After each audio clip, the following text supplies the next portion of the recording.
Wanted to provide you with the kind of the outline of the story, so that way when we're reading, you kind of have an idea of what's going on.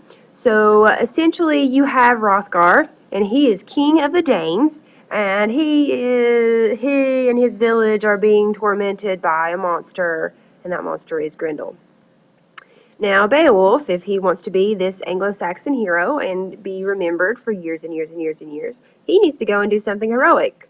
Well, he lives in Geatland, and he hears about this lovely little monster, so he says he's going to go and take care of the problem. So he travels to the land of the Danes to offer his assistance.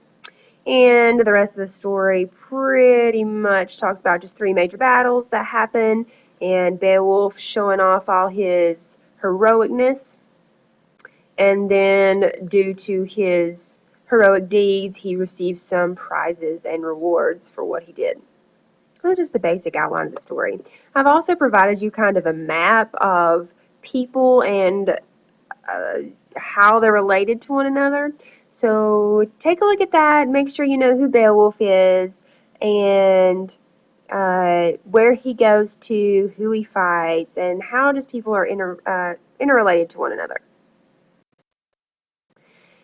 And we have some vocabulary that you're going to have to know for later.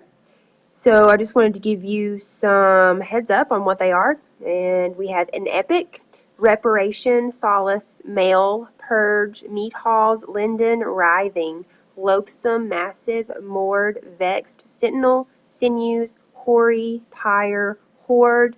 I put pyre again, sorry, that's my fault. Skulked and scruples. Those are some vocabulary that you're going to encounter whenever you read, but we will be working with those later on.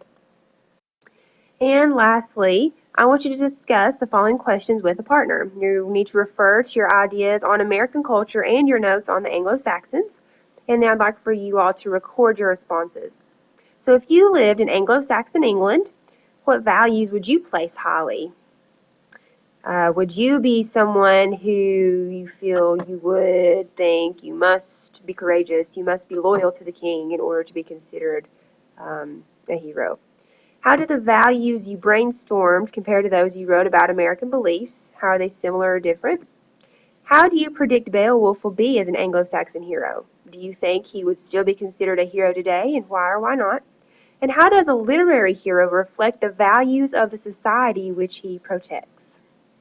So you need to discuss these questions with a partner and jot down your answers, and then let me see them when you're done.